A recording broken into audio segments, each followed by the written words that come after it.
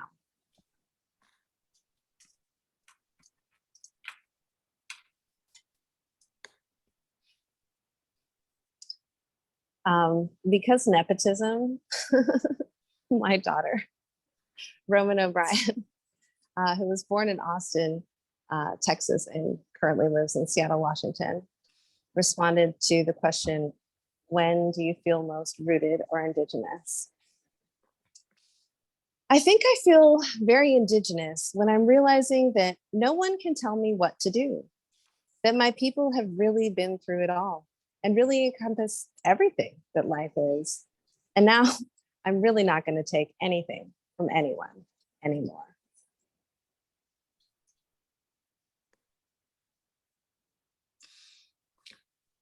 I gotta keep an eye on the time. Okay. In the book, there are, like, I actually did write a few things. I know it's a chopper, but I'm really not into like books with my name on it that like have my words in them. That terrifies me. It terrifies me. My agent really wants me to give it a shot. You know, money. People are trying to make money out here. Apparently anthologies don't sell. Can you please prove them wrong? And I would never call this an anthology. I would call this absolute and complete witchcraft. Anthology is way too tame. I include some wishes. You know how you wish on a clock when it's like 1:11 or 2:22. So this is wishes for 1:11.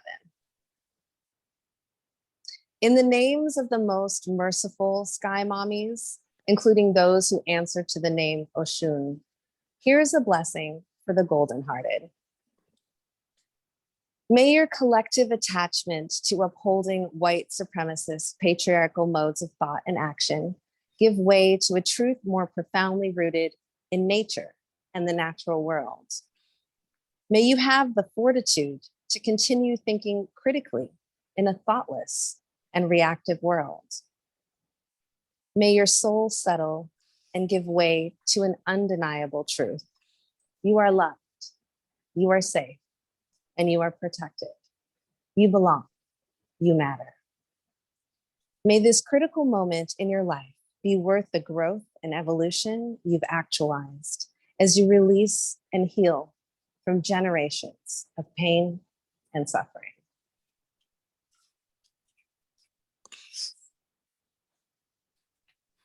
Wishes for 222. In the names of the most merciful sky mommies, including those who answer to the name Allah, here is a blessing for the steel-bellied. May each sunny day feel like it is especially for you. May the sun treat you like a long-lost lover returned and hold nothing back. May you give in to what gives you a sense of belonging. And when the sun lingers in their cloud covers, refusing to emerge, allow your safe the same languor, that same natural rhythm. Take forever to rise when you need to. Allow the most forbidden thing, rest. May you hear the people who surround you say with certainty, I see you, I value you, I see you, I value you, I see you. May your hearing become so selective that you can no longer detect anything beyond that heartbeat of love, only love. And I think I can stop there. Yeah, I can, and I will, and I did.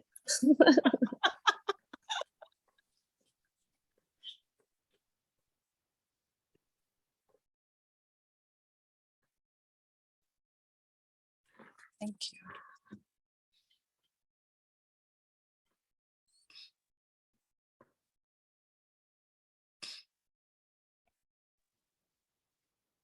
Who do we pass the baton to next? So I'm next. Okay. Oh, thank you. I could have just listened to those different pieces for hours, really. So I'm going to read, my name's Erica Doyle, and I'm going to be reading my piece from the book. Where do you feel most, or when do you feel most Indigenous? And I'm also going to read a two-part poem that I think sort of connects. And also, I just want to say that this was a conjuring in how I wrote it. I wrote this specifically for this, and I just sat and I wrote it in the Google form, which is dangerous because I never saw it again until I got the proof. So I was like, I wonder what I have in there. I don't even remember what I said. But it was magic. So thanks for inviting us into the magic, and seeing all the other voices is so wonderful. So this is, it's when or where do you feel most Indigenous? Where the hummingbirds carry the spirits of my ancestors, where the scarlet ibis follows the paths of our canoes. You think I only drive and stand at up North Coast Road for show? Just along this mountain self, our heads were hung from stakes. In the cocoa valleys, we swallowed them whole into ourselves. Street vendor asks, how long you in New York, eh? On Morn Cocoa Road, I fade into anyone else on a veranda. And the next thing I'm going to read is from another piece of witchcraft called Letters to the Future, Black Women Radical Writing. I had a piece in there, and it's from a kind of part thing called The Body of History. So this is Act 1, and it has different quotes from Frantz Fanon. Act 1, the density of history. I'm an American. I like to be happy. I don't want to feel bad. I want to feel good, like everything is all right, even when it clearly is not. I'm so lucky. I'm an American. I'm so lucky too. I'm so lucky that anytime I want to, I can find something to make me happy. Something cheap, something pretty, easy. I can surround myself with people convinced that everything is great. Unfortunately, I was raised by non-Americans, people who were constantly challenging my attempts to construct this happy.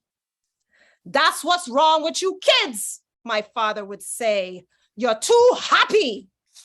Happy meaning not that we were not suffering, for he made us suffer, but that we were American, so succulently part of that happy American culture where we watched Andy Griffith till we felt nothing but candy canes.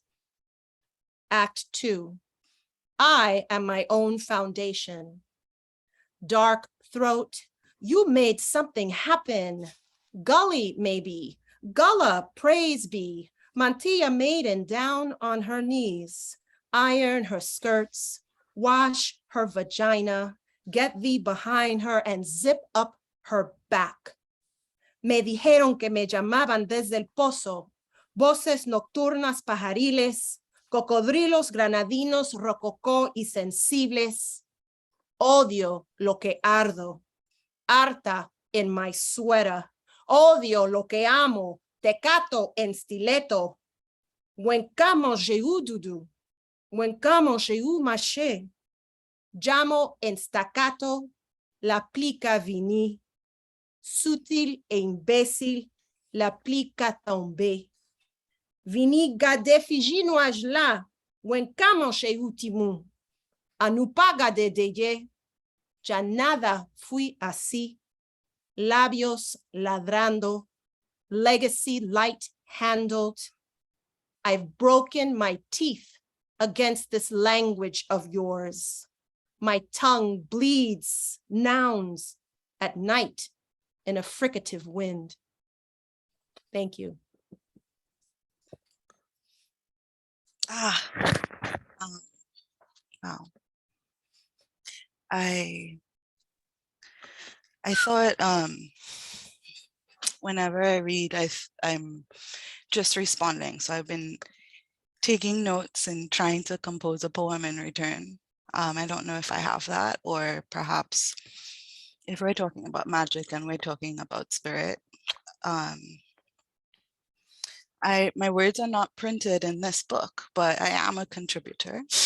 I'm contributing now, and I'm here.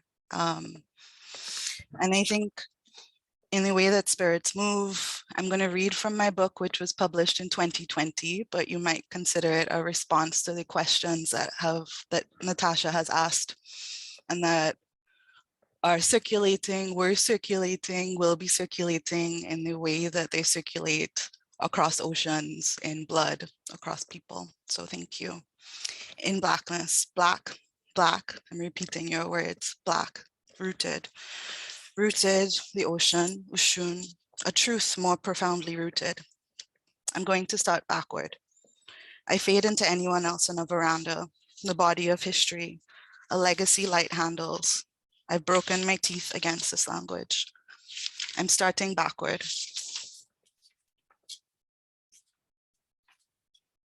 This is the last page of the book. I need a new name. Actually, I want to tell you my name. My name is Katherine Agyemaa Agard, and one day I will write my name. I was born and raised in Trinidad and Tobago. Know that I am dancing as I write this. Know that in the fullest word, these words are song, algorithm, flash of light, blood rushing to my heart. Know that I burn cinnamon and ashioti, stop when the smell runs toxic. I kiss the fabric with my lips. I feel blood run out of my body. I wake, gasping for breath. There is so much to do. I dream of the bones of birds. I understand suddenly that bones are necessary. And word and wax and song, a lack of sense or name entirely, a feeling to grasp, one of freedom within constraint. Now look how this falls apart as it falls together.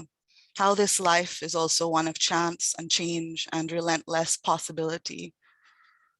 How my life seems sometimes, I have no hope to offer but this feeling. It is hope.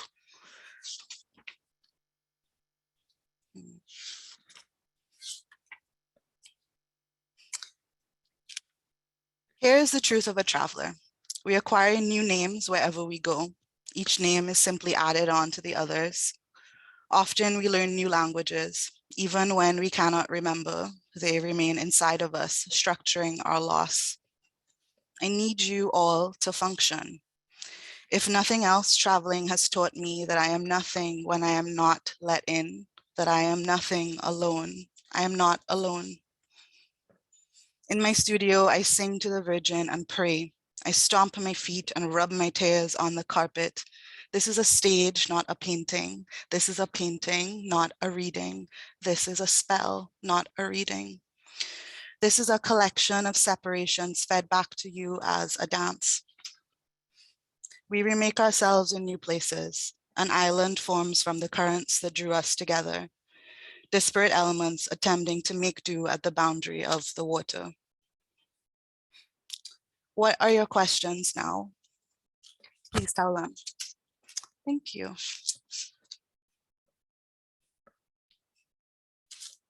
I got one. Where have you been Yes. all my life? Where have you been all my life? I should play the song. know. Oh, thank What a you. gift you are. Oh my goodness.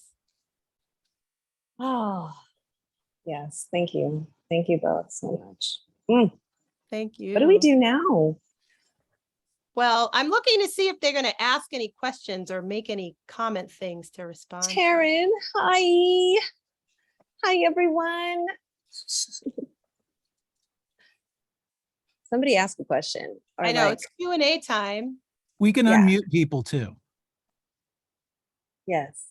Does somebody want to say something? If you want to say something, just want to responses.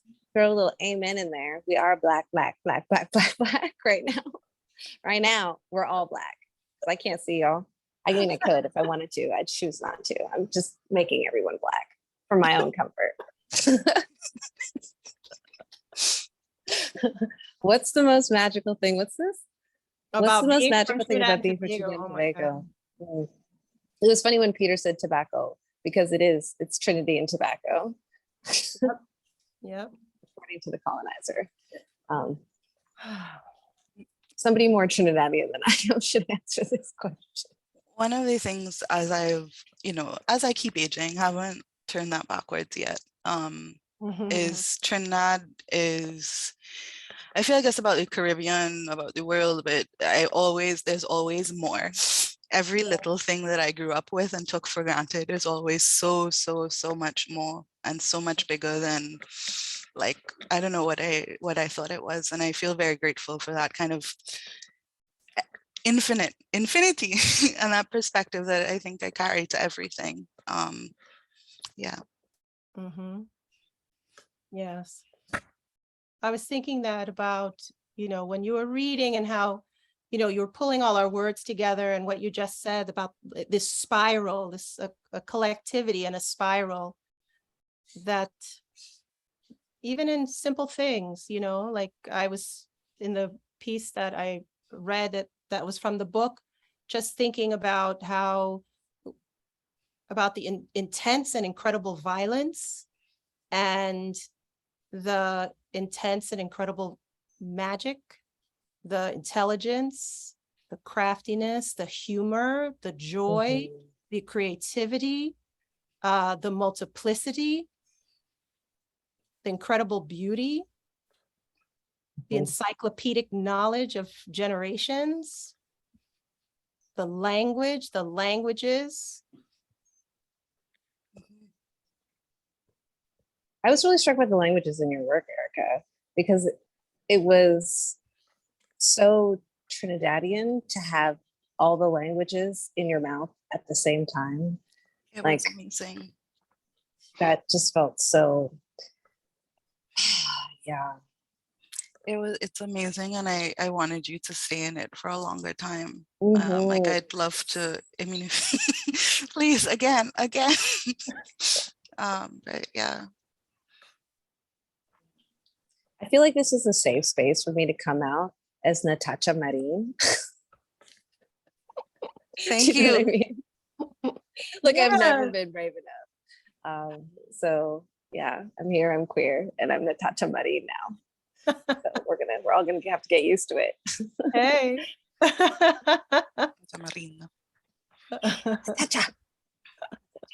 And I also, I think it's magical how, we have so many cousins.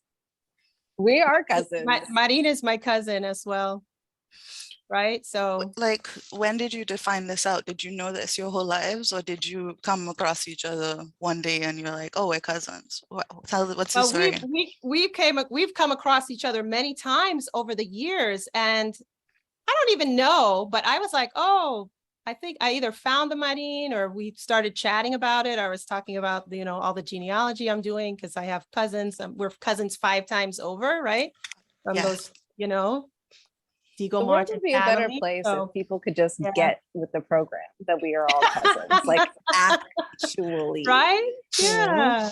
Yeah. Like you don't love all of your cousins the same. Like, you definitely have your favorites, but like, we all behave as though we are related, and we are related. And I think Trinidadians take being related to like the next level. We go to a party with Vietnamese people, we'll be just as Vietnamese as we can be, like we're going to put our all into it. You know what I mean? Like, what are we doing? Let's do it. We're very welcoming and like agreeable and accommodating, I think. And crazy. Also being crazy. Don't forget all the craziness. I mean, just the madness. And I mean, that's all the things. Just plain rude, honestly. And truly. Rude. Oh, look, there's some questions. Okay, magical. there was a question. Oh, why those 3 questions? I think that's for you, Natasha. Natasha. Natasha. Natasha. My sister's like, you're crazy in the chat. It's true. It's true. Black powerful, which is gorgeous. I've been told to flash this as many times as possible. Black powerful. She's a pretty girl. She thick. I like it. I was asking all the questions at once, actually, at one point. So the thing to remember with this project is it starts as audio. So the idea is that you're getting like an audio experience in book form as best as I can.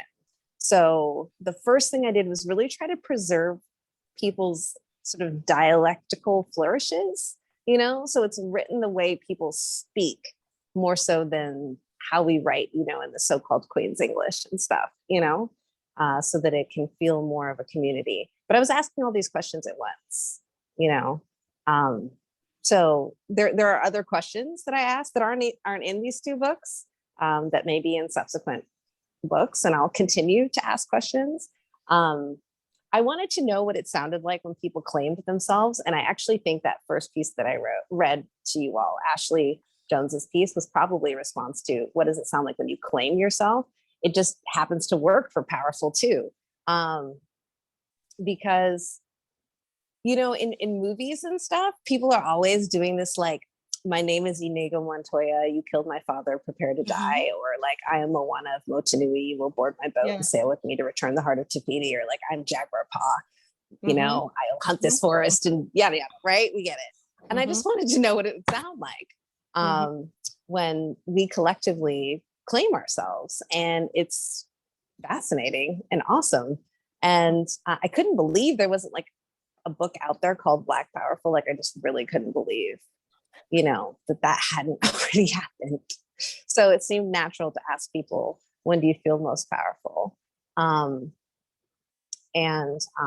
When do you feel most rooted in Indigenous was a really fun question to ask, because living in the Pacific Northwest, there is this like idea that that Indigenous people look like Plains Indians kind of thing. Like there's this one type of way you can be Indigenous phenotypically, like, and that is so bizarre to me as a Trinidadian person. Like, Trinidadian people travel, so we've seen the world, you know, very much like if we didn't go to the world came to us. So we know that people look different, and many of those people are like our family members and stuff. So asking people when they feel most rooted in Indigenous was a way to reclaim the reality of our indigeneity when it's being constantly and perpetually erased. I do not know who they think was put on boats and taken all over the world. I don't know. Of course, the people who were kidnapped and enslaved were Indigenous people. In fact, Black people who you can recognize as Black, are the only people who signal to the world, like signify our indigeneity to where we come from originally. Like, it's the only group of Indigenous people you can actually recognize. Like, I know for sure where you came from, you know, like you started in Africa for sure. That's what all this glorious melanin is about. So yeah, I really wanted us to, you know, speak to that a little bit, and maybe take up a little bit more space as, you know, people who are rooted and displaced, because to me, I feel like that connects Indigenous people everywhere, is the feeling of being both rooted and displaced. I don't think you really get one without the other in a truly Indigenous experience. So yeah. Other questions? So someone asked me, the next question, someone said, Erica, why did the work you read switch to Spanish? And that's connected to this indigeneity question. I think that, you know, we are multilingual people. We were, you know, there are lots of languages in our heritages. And I've been very interested in exploring those, reclaiming those, and making sure they don't get erased. One of the things that's interesting about you know, my particular circumstance of immigration, my parents were some very, very early immigrants, and my mom's and dad's families came to the United States in the 20s. And so what happened was they stayed in little Caribbean communities, and it became a time capsule. So it preserved our languages, it preserved legends and folklore. So to my siblings and cousins in Trinidad, I sometimes sound like they say, how do you know that? How do you know those old stories? How do you know that language? I remember my brother who grew up in Trinidad, I said, oh, nobody speaks that anymore. Patois is dead. It's been dead for hundreds of years. And I was like, well, I grew up hearing it, so it's not dead. So one of the things I think is to sort of reclaim our music, our thinking, our and you know, the different kinds of musics that came with it. And why is there Spanish in there? Because that's yet another colonizer language erasing and laying on top of our Amazonian language, which is my grandfather's family. So I think I switch because all of these things are layered, and I'm trying to expose them at the same time as much as possible, which is why it goes in and out and sometimes in the same sentence, because all of that is present at all times. We're not flat, we're multidimensional. And there is, I think, particularly in the United States, like in the United States, but also certainly I experienced in Trinidad, sort of this erasure of certain parts of our heritage. So one of the things I've been trying to do is to exclaim that and show it and dance with it and learn more about it. Let's see. So there was another question of reading more from the wonderful book. Something more about questions.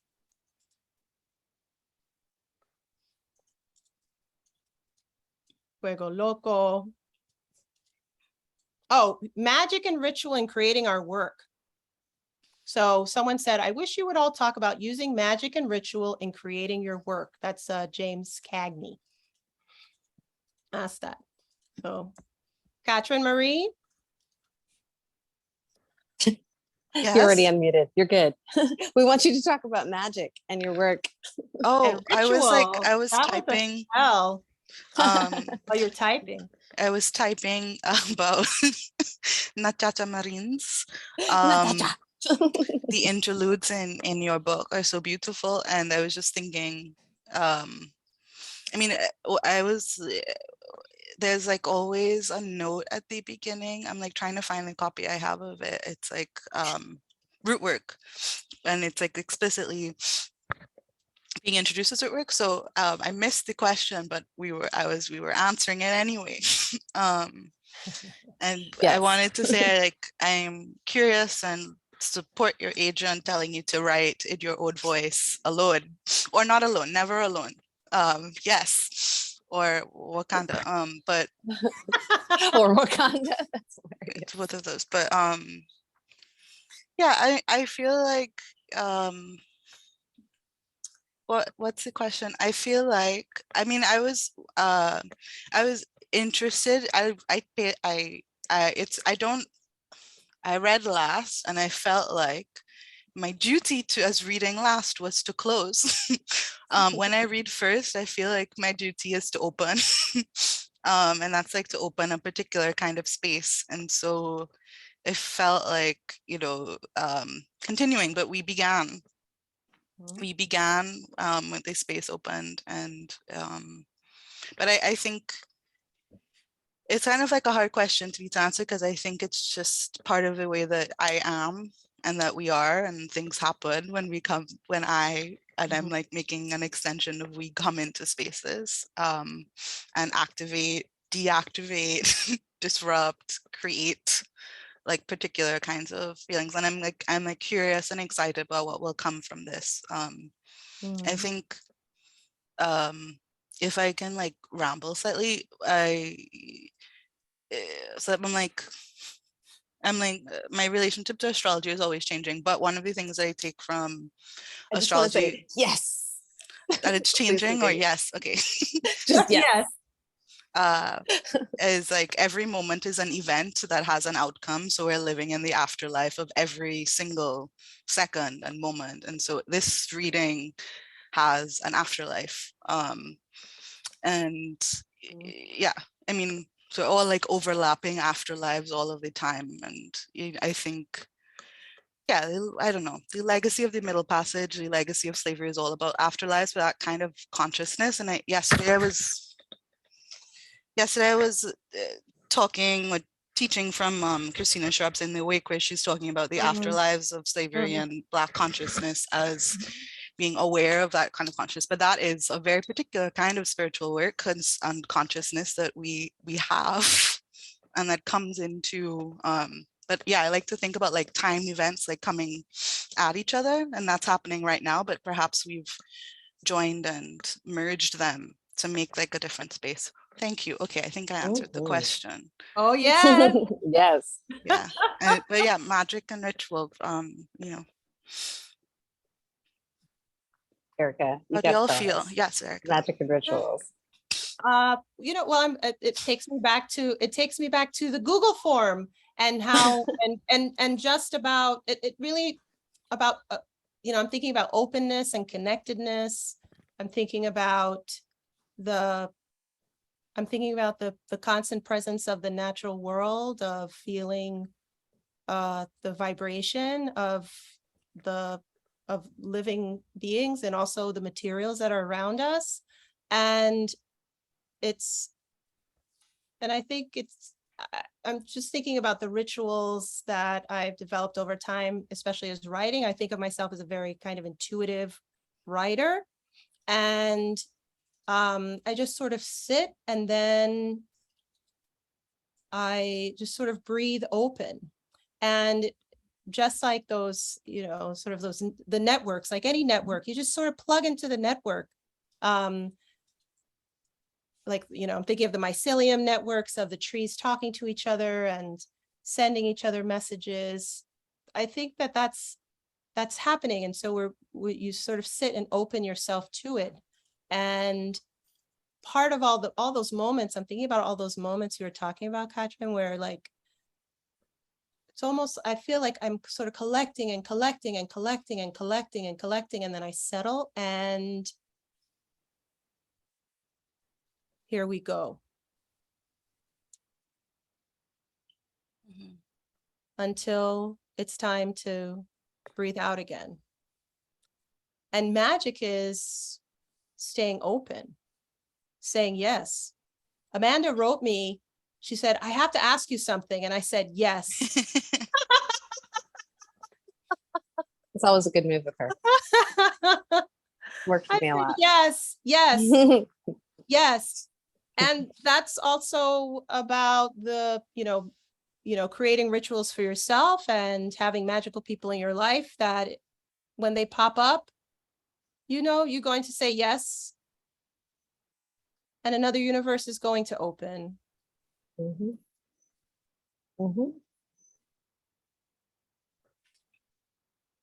So if Amanda's in the crossroad, just say yes. Just say yes. It's a good move. It was a great move. Oh my God. What did it feel like to sit with and hold all these responses? That's a great question. Were there challenges, explorations, transformations? For Erica and Katherine, what did the process of sitting with and holding these questions feel like for you? Yeah, I don't know why I work the way I work. I think it's kind of like when you have an orgasm, you don't necessarily know why exactly you had the orgasm. Like, I'm just pulling this out of my ass, okay? But like Elmo's face could pop up. You know what I mean? You're like, and I'm coming. Like, you're like, what? You know what I mean? Like after the fact, you can be like, what's happening? It's a very graphic example, but poetry, we do this metaphor thing. So that's kind of like what it's like to just be like a sieve, to just people of all kinds telling you their truth, and then having to take care of it.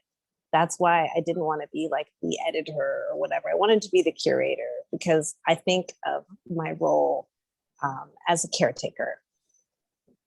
Like it's my job to take care, of these voices. And I had like an agenda. I'm not gonna lie.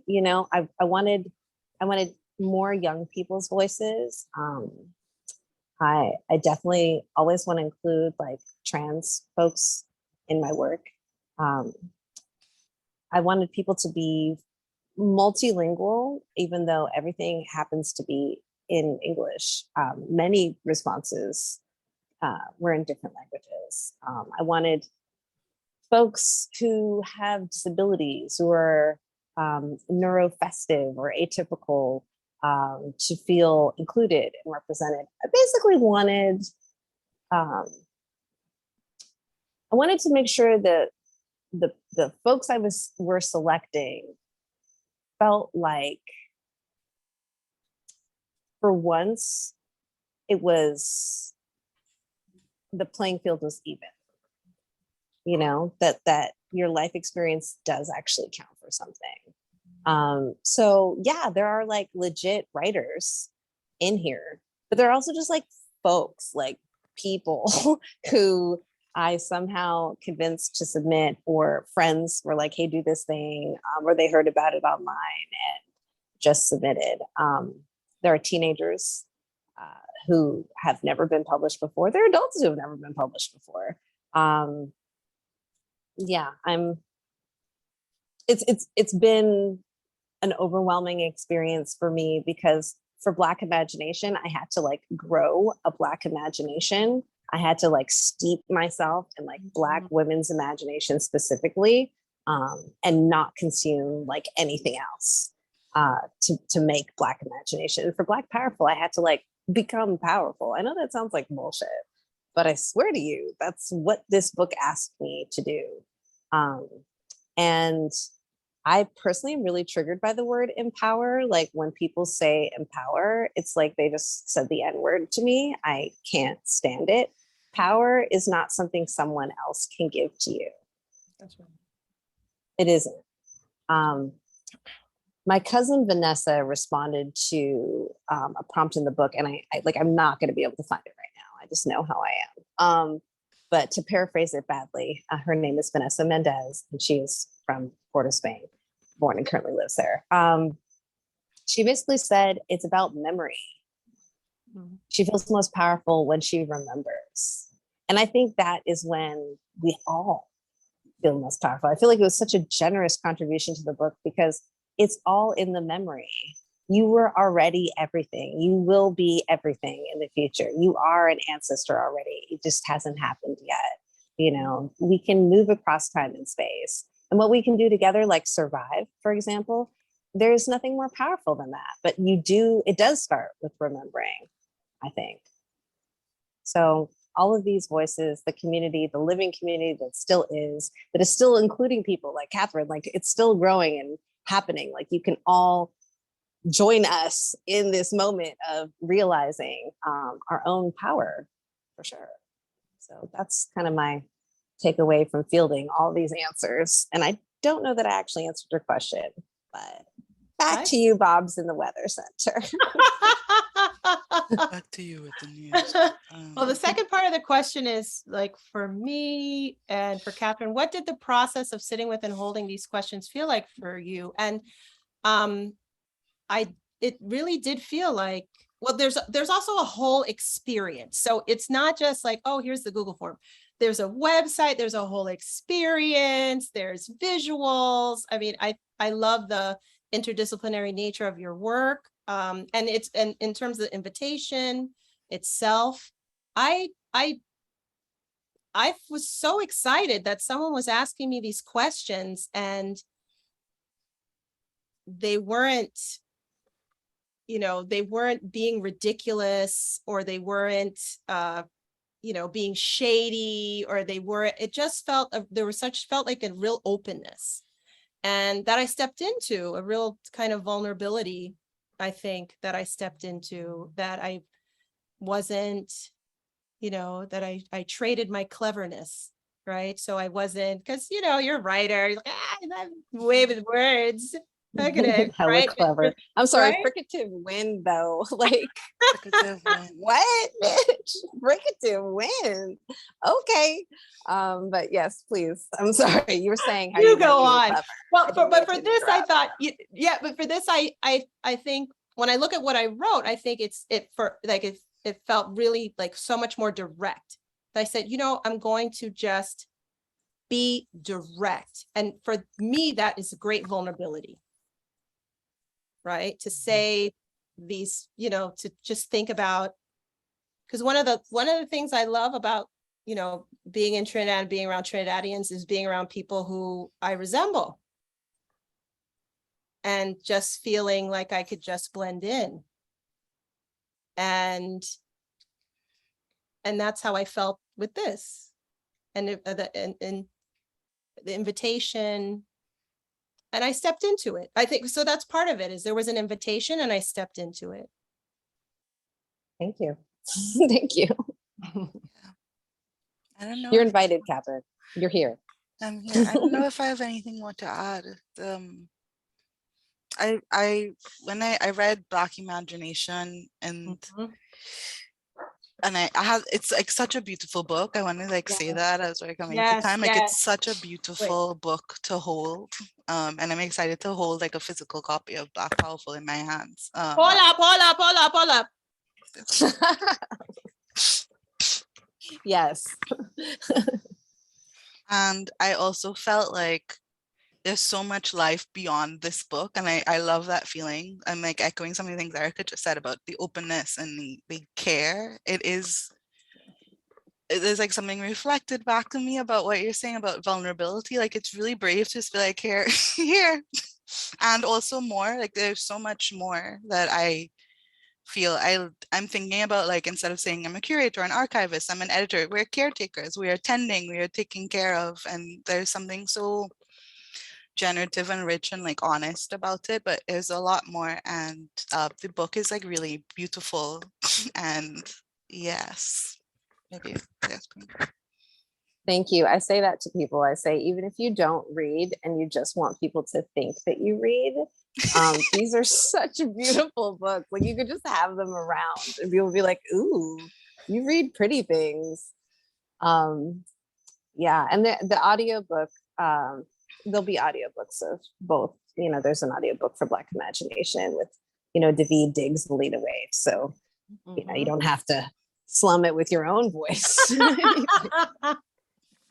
You could have somebody, a professional do it for you. But yeah, I'm looking forward to the audiobook for Black Powerful as well. And there's a lot of audio on the website. So if you go to black-imagination.com, there's like more than 12 playlists of people answering these questions that, I mean, a few of them are in the books, but most of them are like completely separate material. That you can just, put that in your headphones while you're washing dishes and get a little taste of the project and see if you want to participate in future books and or readings and activities. And definitely go to City Lights and buy a copy or two and say hi to the folks over there. Because I am so grateful. I'm so happy that we had this moment, this conjuring together. It's been a real blessing. So Amanda asked a question. Can we talk about form a little bit? Did you feel compelled in any way, Natasha, to ask for the book's answers to fit a particular genre? Oh, Is no. there a way Caribbean writers feel more at liberty to experiment? Responses to these prompts, to participate, you would basically respond to a form. And the form allowed you to upload like any file type. So people sent me paintings and drawings and, with an unlimited budget, you would see that. Obviously it costs more money to do that. So McSweeney's is a boutique publisher and I'm already a very expensive person because I like nice things. Okay. It's a sexy book.